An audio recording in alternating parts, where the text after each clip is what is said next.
orang pintar, pasti pilih Anies Baswedan. Salam perubahan. Nah, salam perubahan ini sudah dilakukan oleh Anies Baswedan saat menjadi gubernur DKI. Prestasinya sangat luar biasa, teman-teman. Yang pertama yang ia lakukan adalah perubahan, yang dimana diskotik ditutup, akhirnya ganti nama. Ya, ini adalah prestasinya untuk perubahan nama.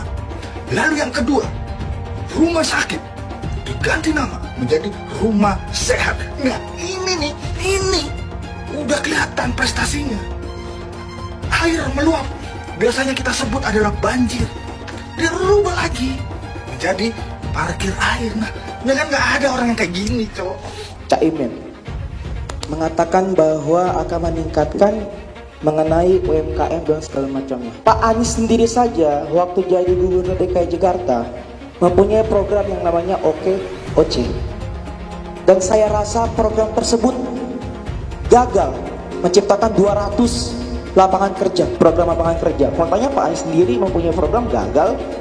Bapak bilang kalau internet itu tidak dikorupsi, itu sebenarnya sudah jadi. Nah, pertanyaannya, yang korupsi BTS itu adalah Partai Nasdem. Terus yang diatasi oleh Kemenhan Pertanian dikorupsi siapa? Yassin Limpo dari Nasdem, yang mengusung dari paslon nomor 1. Mereka menyalahkan Kemenhan yang mengambil alih pertanian, padahal yang salah DPR yang menjadi apa? Dikorupsinya pertanian. Harus kita tahu itu, ya. Jangan selalu sebar hoak-hoak yang tidak benar. Kita mengetahui bahwa paslon nomor 1 memang teoritis nampak bagus dan indah, kata-katanya dan lain sebagainya. Tetapi kita tahu di DKI OKOC tidak berjalan. DP rumah susun 0 rupiah, tapi nyatanya apa? Reklamasi nolak ternyata juga dilaksanakan. Pertanyaannya, apakah bisa dipertanggungjawabkan masalah 40 kota setara Jakarta, sedangkan Pak Anies saja gagal mengurus Jakarta? Lu tidak beretika, lu tidak beretika. Gue pusing dia para politikus kita ini. Ada menteri yang masih duduk di kabinet Jokowi, akan tetapi dalam pernyataan-pernyataannya menyerang seolah-olah Jokowi itu dan kabinet Jokowi gagal dalam berbagai hal. Ya harusnya kalau Anda sudah memilih haluan politik yang berbeda, harusnya mundur dong. Itu namanya etika. Hanya di Indonesia kejadian seperti itu, menteri yang menentang presiden malah masih bercokol sebagai menteri, bertahan entah untuk apa. Etika. Bagaimana opung ada seorang mantan menteri yang bicara menjelek-jelekkan pemerintahnya sendiri, di mana pada waktu yang lalu dia bekerja di situ. Jadi saya nggak ngerti bagaimana Tom Lembong memberikan statement seperti ini. Bagaimana Anda memberikan advis bohong kepada calon pemimpin yang Anda dukung? Saya sedih lihat Anda di situ. Artinya intelektual Anda itu menurut saya jadi ragukan. Oke, mungkin Anda betul seorang intelektual, tapi karakter Anda itu menurut saya nggak bagus. Anda jangan GR juga bilang kasih note kepada ayahnya Mas Gibran. Emang hanya Tom Lembong aja. Yang paling banyak kasih note pada presiden itu adalah Menlu, Ibu Retno. Karena setiap bilateral beliau yang ngasihkan itu. Dan itu bukan terjadi pada Presiden Jokowi saja. Semua kepala negara itu kalau bilateral pasti ada yang di belakang yang ngasih note itu. Apakah karena Anda hebat melakukan itu? Tidak, itu tugas Anda sebagai pembantu presiden, sebagai Menteri Perdagangan waktu itu, sebagai Kepala BKPM. Tapi Anda harus refleksi juga, apa sih yang Anda lakukan sudah Menteri Perdagangan? Coba tanya dirimu. Waktu Anda BKPM, apa yang Anda lakukan? Coba. Saya ingat betul itu, bagaimana Anda curhat ke saya. Tapi itu kan sampai Anda meninggalkan kabinet, tidak pernah selesai. Sekarang kami yang menyelesaikan itu. Online single submission itu, yang sudah digadang-gadang bakal selesai begini, begono, dan segala macam itu. Menurut saya, etis ini menarik sekali. Boleh nggak saya balik pertanyaan ini kepada bapak-bapak yang duduk di sini? Jadi tadi kemarin ketika Prof. Mahfud mengkritik BTS, State, mengkritik soal hukum yang dimana beliau adalah Menko Polhukamnya, beliau adalah pembantu presiden, beliau adalah bagian dari pemerintahan tersebut. Apakah itu etis? Gus Muhaimin adalah ketua umum Partai Kebangkitan Bangsa PKB, adalah bagian dari pemerintahan saat ini. Gus Muhaimin mengkritik pemerintahan saat ini, masih menjadi bagian dari pemerintahan saat ini. Pak Tom Lembong ketika itu adalah menterinya Pak Jokowi, sekarang menyerang Pak Jokowi, mengatakan bicara soal contekan segala macam. Apakah itu etis? Dan satu lagi yang terakhir, Pak Anies dalam debat pertama dan debat ketiga, Pak Anies ketika diberhentikan oleh Presiden Jokowi sebagai menteri, yang menolong, yang mensupport, yang menjadikan Pak Anies Gubernur DKI Jakarta namanya Bapak Prabowo Subianto. Pak Anies menyerang, membabi buta Pak Prabowo dalam debat pertama dan debat ketiga. Apakah itu etis? Mas Anies gak usah takut, disebut aja angkanya berapa gitu loh. 11 Mas, dari 100. Kita menyaksikan Gus Imin menjaga marwah debat. Gus Imin menyampaikan substansi. Tidak perlu banyak atraksi, karena memang substansinya udah bagus. Kalau substansinya lemah, nah baru atraksi itu dipakai untuk nutupin kelemahannya. Bapak semalam ini Gus Imin nilainya berapa? Ya, kemarin pelukan sama Gus Imin. Nilainya berapa? Pelukan sama Gus Imin kayaknya. Saya kasih 11. 11 dari 10. Nomor 1 dan tim suksesnya sering menggaungkan LFP, lithium ferrofosfat. Saya nggak tahu ini pasakan nomor 1 ini anti nikel atau gimana. Mohon dijelaskan. Bagaimana Gus? Cukup? Saya jelaskan juga nggak apa-apa. Lithium ferrofosfat itu sering digaungkan Pak Tom Lembong itu. Lithium Ferrofosfat. Tenang Pak Gibran, semua ada etikanya. Termasuk kita diskusi di sini bukan tebak-tebakan definisi, tebak-tebakan singkatan. Jangan-jangan kalau kita tebak-tebakan definisi di sini, saya ragu kita ini levelnya SD, SMP, atau jangan-jangan ijazah kita palsu semua di sini. Ini yang mengagetkan. Jadi kalau tebak-tebakan, ya bukan di sini levelnya. Di sini adalah kebijakan kita untuk memimpin negara. Prinsipnya sederhana. Semua kembali kepada etika Pak Gibran. Etika, sekali lagi etika. Ini agak aneh ya. Yang sering ngomongin LFP itu tim sesnya, tapi cawapresnya nggak paham LFP itu apa. Kan aneh. Sering bicara LFP, lithium ferrofosfat. Tesla nggak pakai nikel. Ini kan kebohongan publik, mohon maaf. Tesla itu pakai nikel, Pak. Dan kita sekarang, Indonesia itu adalah negara yang punya cadangan nikel terbesar sedunia. Ini kekuatan kita, ini bargaining kita. Saya nggak tahu ya Pak Tom Lembong dan tim sesnya sering nggak diskusi dengan cawapresnya. Masa cawapresnya nggak paham? Aneh loh. Untuk Anies Baswedan, ya Nis ya, denger nih.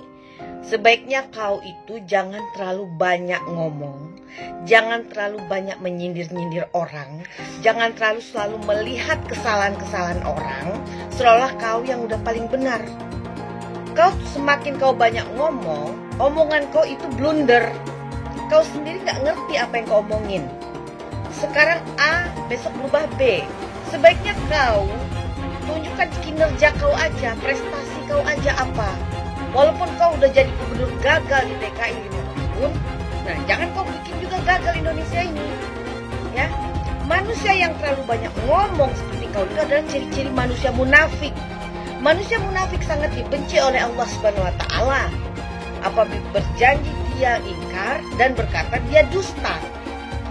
Ya, orang yang banyak bicara biasanya tidak bisa bekerja. Paham itu ya Anies Baswedan? Banyak yang ngajak aku buat dukung Pak Anies di Pilpres ini, tapi aku tolak karena jujur aku kurang seret sama rekam jejaknya sih. Loh, kok bisa? Di sini kita bahas berdasarkan data ya. Kalau menurutku dari janji-janji utama Pak Anies pas kampanye jadi gubernur DKI, hasilnya ternyata justru mengecewakan sih. Misal program rumah DP 0 rupiah. Dari target awal 200.000 unit hunian sampai akhir beliau menjabat yang dibangun cuma 2.000-an unit, alias cuma 1% dari target awal. Dan yang awalnya dikhususkan untuk yang berpenghasilan 7 juta ke bawah, ujungnya yang bergaji 14 juta pun juga boleh beli. Udah gitu itu pengadaan lahannya juga kena kasus korupsi ya. Lalu program OKOC, hasilnya juga nol besar ya. Loh tapi OKOC kan programnya Pak Sandi Bang, nggak ada tuh namanya program wakil, yang ada ya program gubernur. Dan di saat beliau selalu menekankan soal keberpihakan, faktanya beliau malah menghabiskan triliunan buat balapan Formula E, yang menurutku cuma bisa dinikmati segelintir masyarakat menengah ke atas. Dan yang paling bikin aku khawatir, Pak Anies juga punya rekam jejak untuk menghentikan program Pak Jokowi ya. Misal Balai Kota Jakarta yang di zaman Pak Jokowi terbuka untuk pengaduan masyarakat, sama beliau malah ditutup. Juga program normalisasi sungai Pak Jokowi diubah jadi naturalisasi, dan pengerjaannya pun mandek ya. Mungkin karena hal-hal seperti ini juga yang bikin beliau dulu diberhentikan sebagai menteri oleh Pak Jokowi. Kita harus beretik dengan benar, ya, jujur. Apa yang kita katakan itu ya yang ada di hati kita. Jangan lain di mulut, lain di hati. Dan harus cinta tanah air. Jangan karena ambisi pribadi kita menyesatkan rakyat.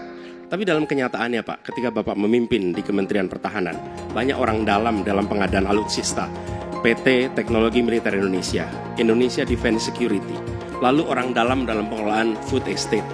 Lalu ada kejadian-kejadian di mana kita semua menyaksikan ketika ada pelanggaran etika dan Bapak tetap jalan terus dengan cawapres yang melanggar etika. Artinya ada kompromi atas standar etika. Standar etika ini fakta. Dan kemudian dalam pidato Bapak mengolok-olok tentang penting etika. Saya tidak tega untuk mengulanginya. Pertanyaannya, apa penjelasan Pak Prabowo soal itu semua? Saya menilai, maaf ya, karena Anda desak saya terus saja saya menilai Anda tidak pantas bicara soal etik.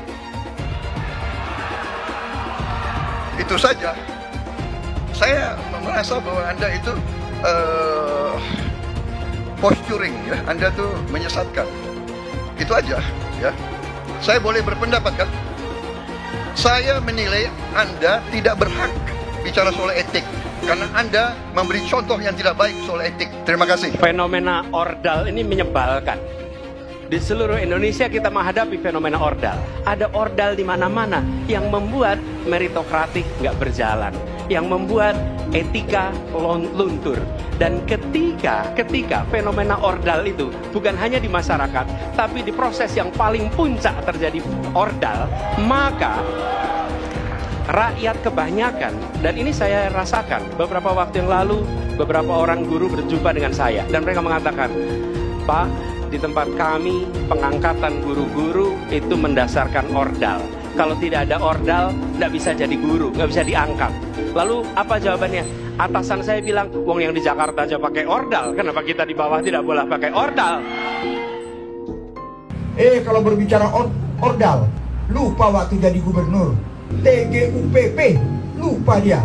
Ordalnya dia itu, tim sukses dia itu semua di sana. Jadi Anies itu banyak yang dia omongin, padahal dia melakukan hal yang dia pertanyakan. Jangan banyak janji di antara masyarakat hari ini. Tadi pertanyaan, jangan banyak janji. Saya ingin komentari dulu soal jangan banyak janji. Sebenarnya bagi masyarakat hari ini jangan melarang untuk punya banyak janji. Tapi bilang begini, silahkan ada janji yang banyak. Kami akan catat janjimu dan kami akan tagih janjimu. Gitu. Loh, kalau Anda melarang kami janji banyak, rugi Anda.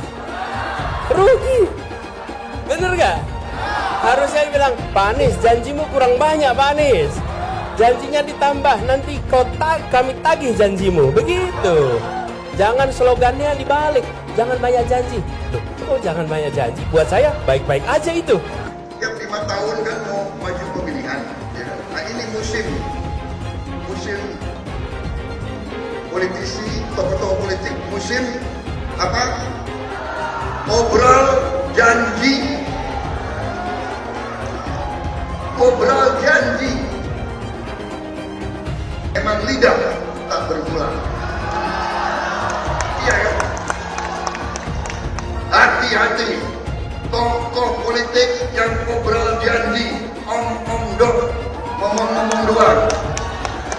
Saya tidak mau pemimpin masa depan menyalahkan angin di kemudian hari.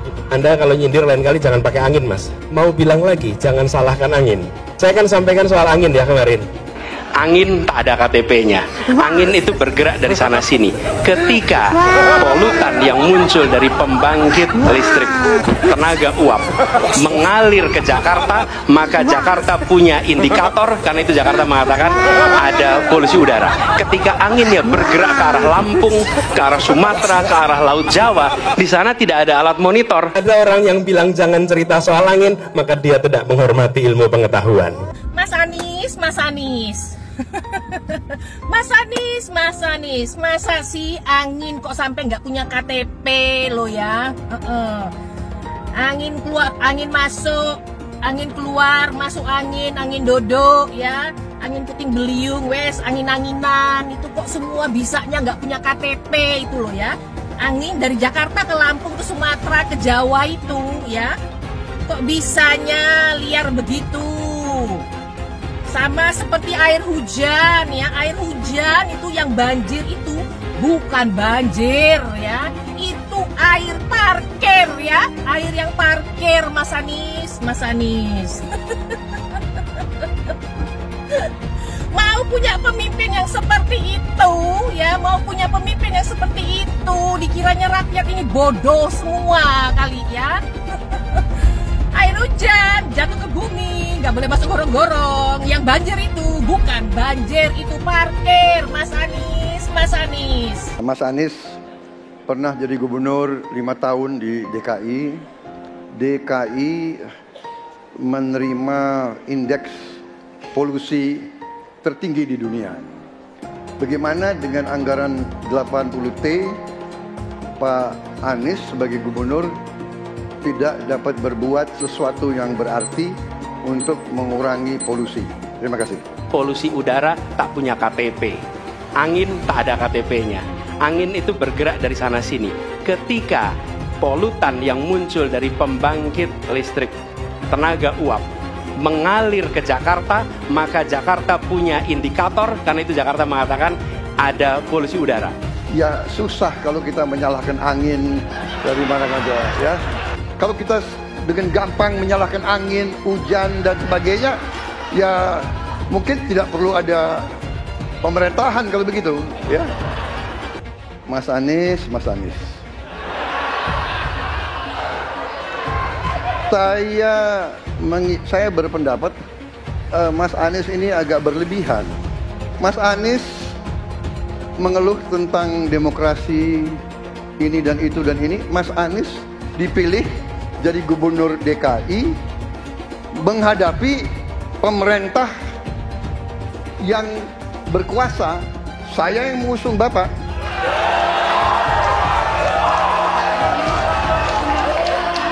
Kalau demokrasi kita tidak berjalan, tidak mungkin Anda jadi gubernur.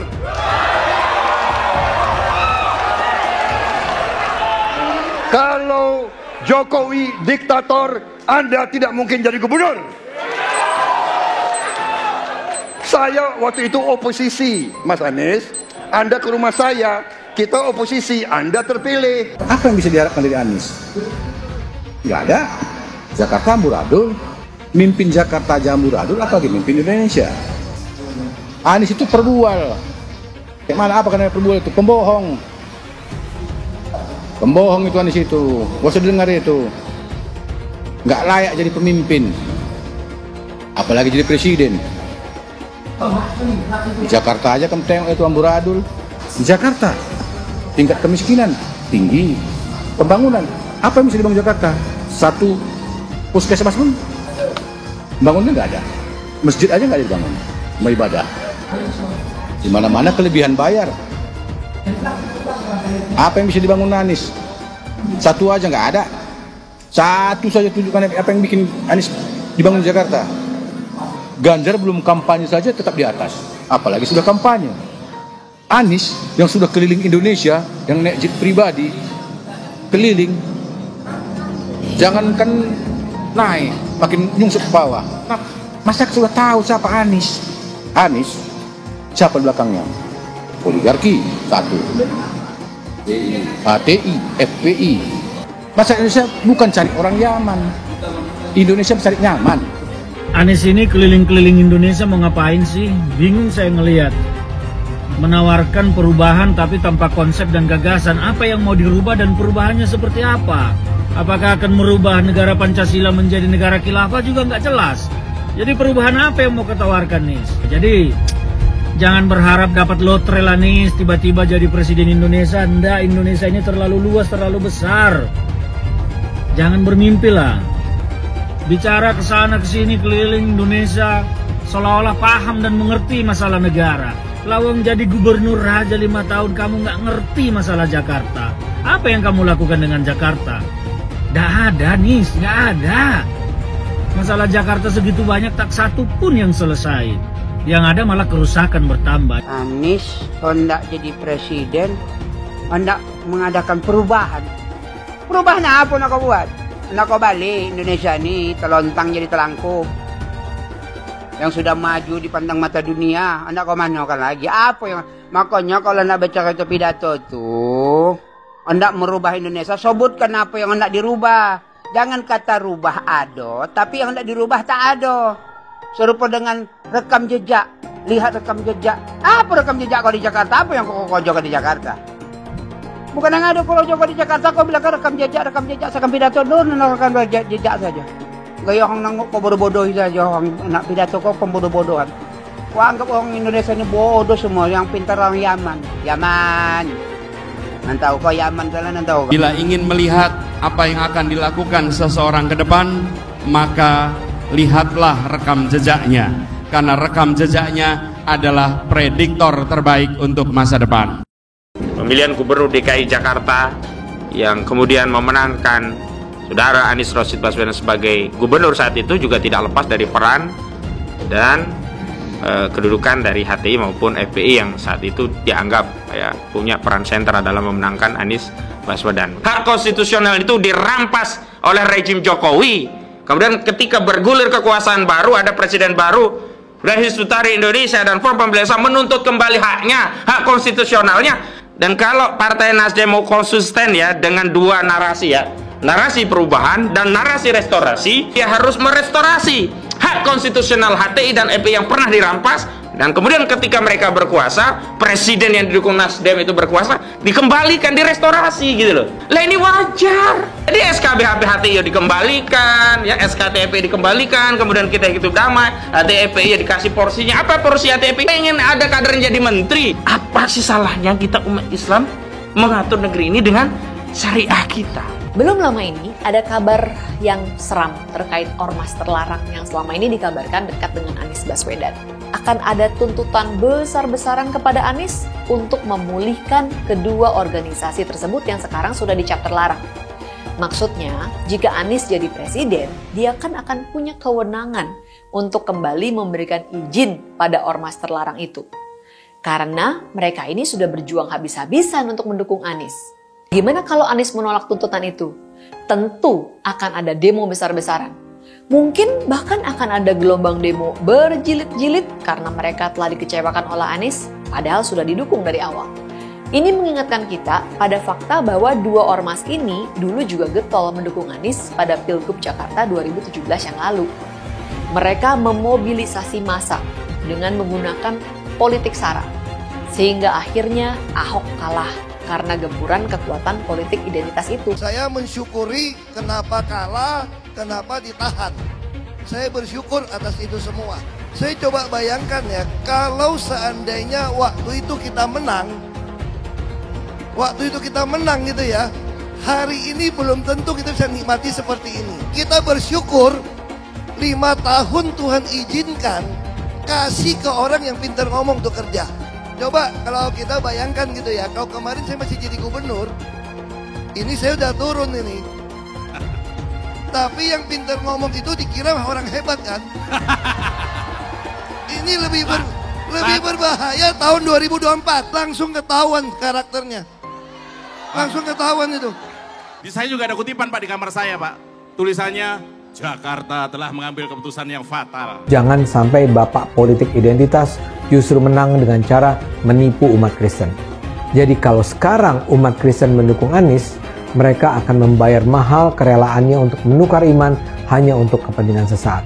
Kita tahu Anies lahir dari politik identitas.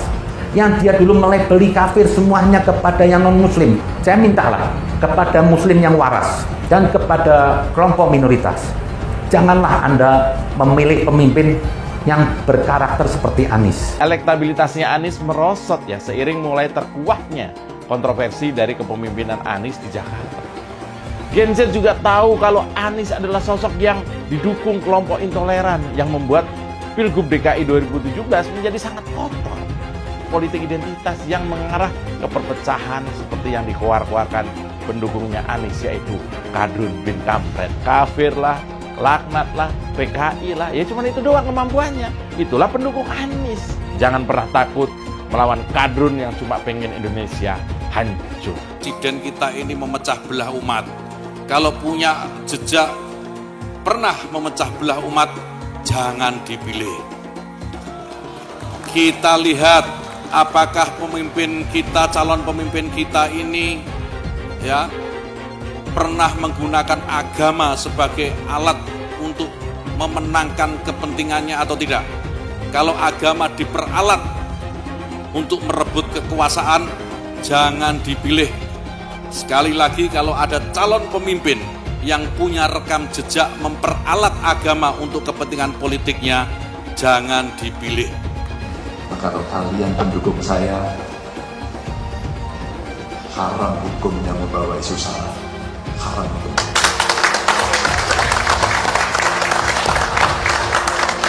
Kita sudah lelah dengan isu itu.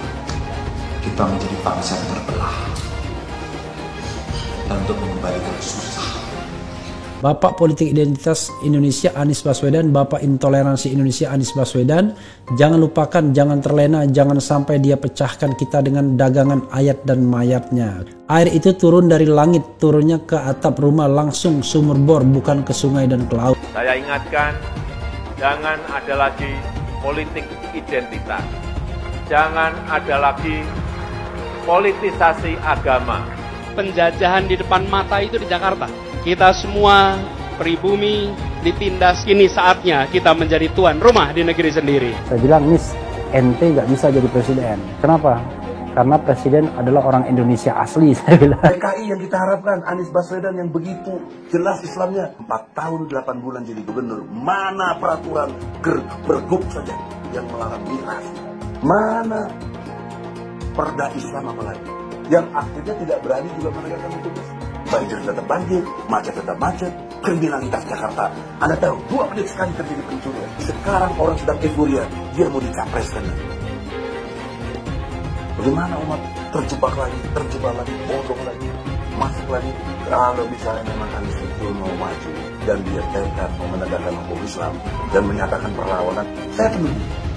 Tapi dia tidak lakukan itu. Jangan hanya konsentrasi pada pembangunan benda-benda mati yang indah difoto dan bisa ditunjukkan dalam 5 tahun hasilnya.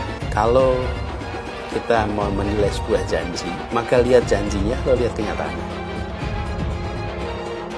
Dulu janjinya apa ya? Dan ini aneh, betul-betul aneh. Ini bukan kampanye, tapi saya sampaikan di sini. Di satu sisi menyiapkan jalur-jalur air untuk dikirim ke laut, di sisi lain di lautnya dipasang dengan pulau reklamasi, tinggal tunggu waktu jadi rock, air balik. Dan ini melawan sunnatullah. Kenapa? Air itu turun dari langit ke bumi, bukan ke laut.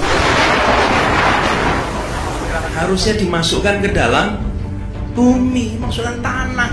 Di seluruh dunia air jatuh itu dimasukkan ke tanah, bukan dialirkan pakai gorong-gorong raksasa ke laut. Jakarta telah mengambil keputusan yang fatal. Bukan banjir, itu memang parkir air. Bukan banjir, itu memang parkir air. Masyarakat berkeliling dengan membawa toa untuk memberitahu semuanya, termasuk sirine. Kaibon 82 miliar. Apa alat transportasi yang dimiliki oleh hampir setiap orang? Alat transportasi yang dimiliki semua orang adalah kaki. Kalau seandainya orang Jakarta percaya Pak Anies jadi gubernur pun, saya berani jamin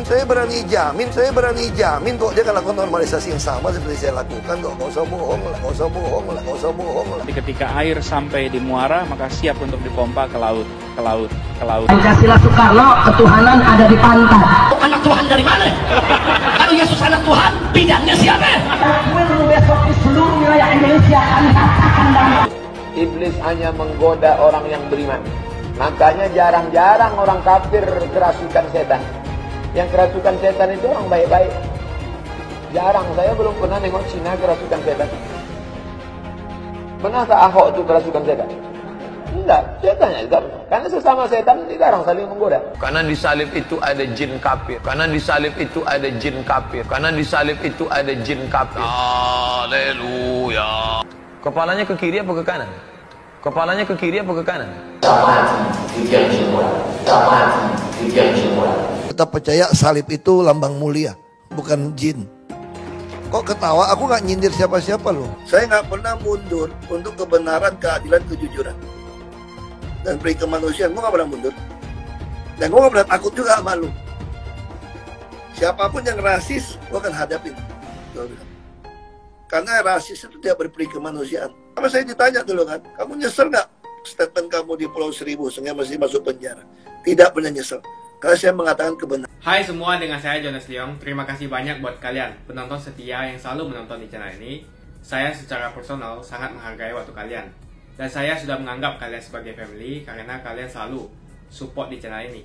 Bagi kalian yang selalu menuliskan opini kalian di kolom komen, saya baca komen kalian satu persatu. Saya baca komen kalian untuk mengetahui opini kalian, tanggapan kalian, dan masukan kalian sangat berguna untuk video selanjutnya. Terima kasih banyak buat kalian yang selalu menekan tombol like di awal video. Video seperti ini membutuhkan waktu dan juga research. Dan ini semua gratis untuk kalian. Jadi pastikan kalian menekan tombol like-nya, supaya saya mengetahui kalian menyukai konten yang saya bagikan. Pak Jokowi memutuskan bahwa para menteri dan wali kota yang ikut ajang Pilpres tidak perlu mengundurkan diri karena ini adalah keputusan presiden. Makanya Prof. Mahfud dengan niat baik dan prasangka baik, dia mengikuti arahan dari Presiden Jokowi tersebut. Dan Prof. Mahfud pun menaati keputusan Presiden Jokowi tersebut dengan sebaik-baiknya. Pastinya kita semua harus memulai tindakan dengan niat baik. Selain dengan niat baik, juga perlu adanya prasangka baik. Perlu ada kepercayaan, kita perlu memberi kepercayaan. Kita memulai tindakan dengan niat baik dan sikap percaya bahwa semua bakal dijalankan dengan benar dan baik. Mas Ganjar minta Eyang Prabowo dan Mas Gibran mundur dari jabatannya, termasuk juga Prof. Mahfud. Semua sebaiknya mundur dari jabatannya. Dan yang lebih parahnya lagi adalah menteri-menteri lainnya yang melakukan kampanye terselubung dalam posisi mereka sebagai menteri. Tampak sudah tidak ada lagi etika yang dipegang.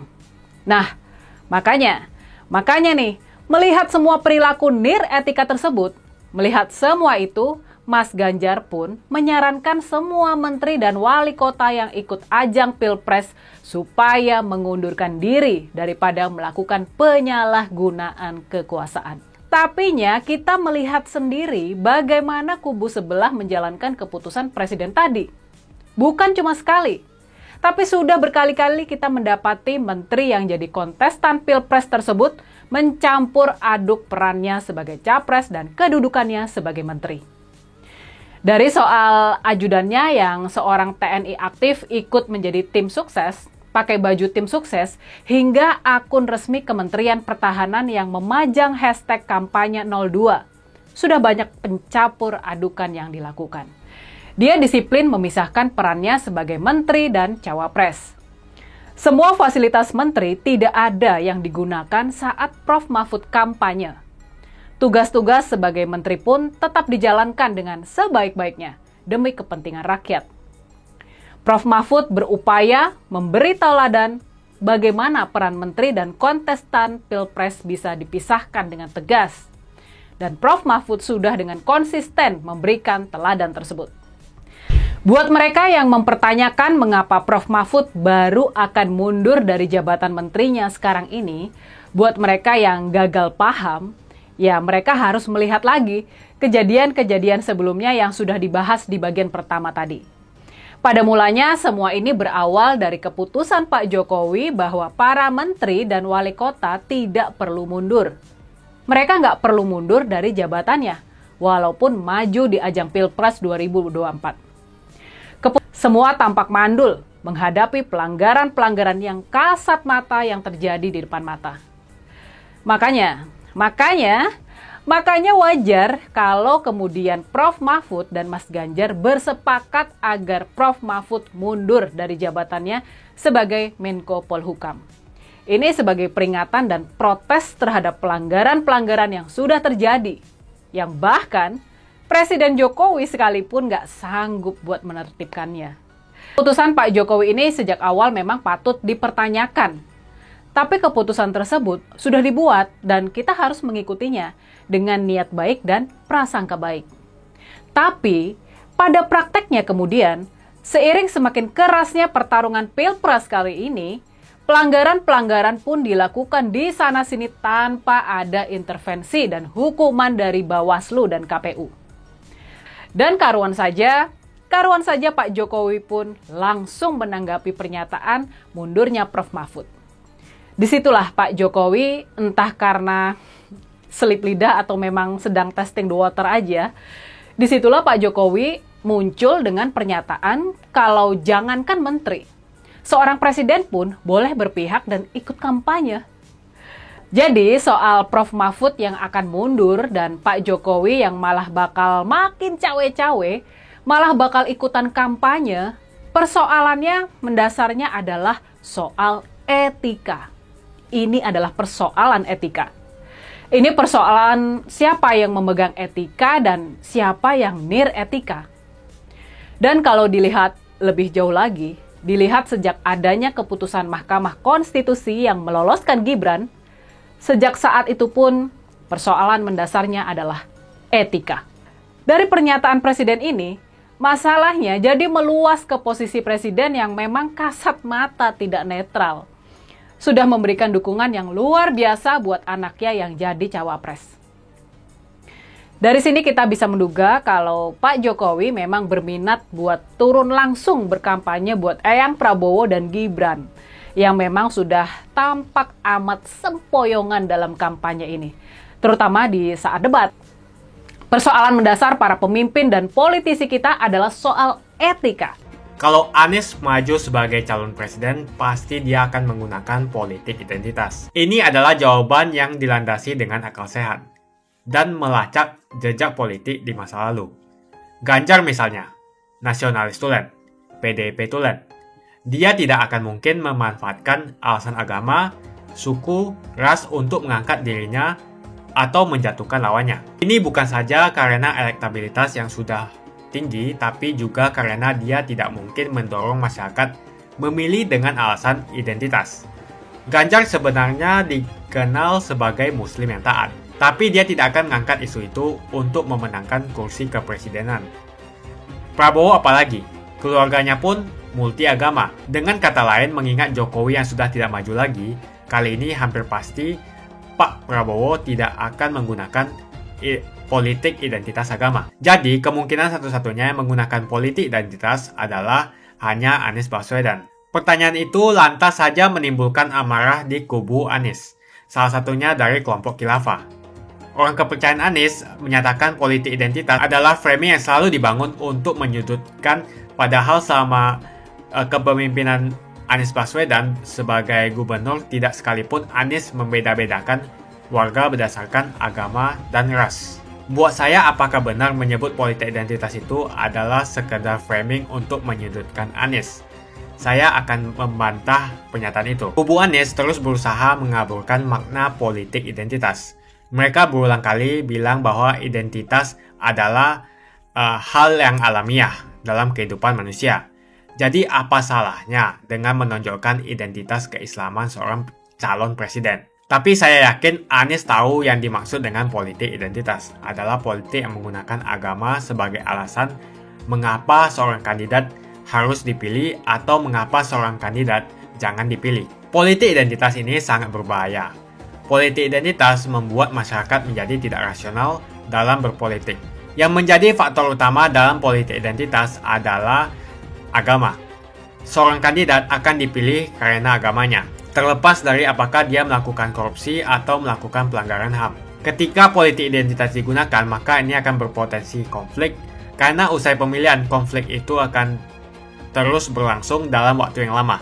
Masalahnya, ada alasan yang cukup kuat untuk menduga bahwa Anies sangat mungkin menggunakan politik identitas, yang memang dikatakan normal ketika menjabat sebagai gubernur DKI. Dalam proses menjadi gubernur, kubu Anies jelas-jelas menggunakan agama sebagai alasan untuk menjatuhkan Ahok. Anies jelas-jelas menggunakan agama sebagai alasan untuk menjatuhkan Ahok, sampai akhirnya Ahok dipenjara. Jadi ada track record sebelumnya bahwa Anies bisa menggunakan politik identitas untuk mencapai tujuannya. Anies sangat mungkin menggunakan politik identitas karena ini memang keunggulan komparatif dari Anies. Dia mungkin saja seorang doktor dari Amerika Serikat, tapi rekam jejak kepemimpinannya sangat tidak bagus. Dia gagal sebagai rektor Paramadina, gagal sebagai menteri, dan gagal sebagai gubernur. Jadi agama digunakan untuk membangun dukungan terhadap Anies. Itu saja opini saya. Pastikan Anda menekan like di video ini dan bagikan video ini ke teman dan family Anda supaya mereka mengetahui informasi ini. Jangan lupa tekan tombol subscribe dan bunyikan tombol loncengnya supaya kamu tidak ketinggalan info dari channel Jonas Leong. Dan saya akan jumpa kalian di video selanjutnya.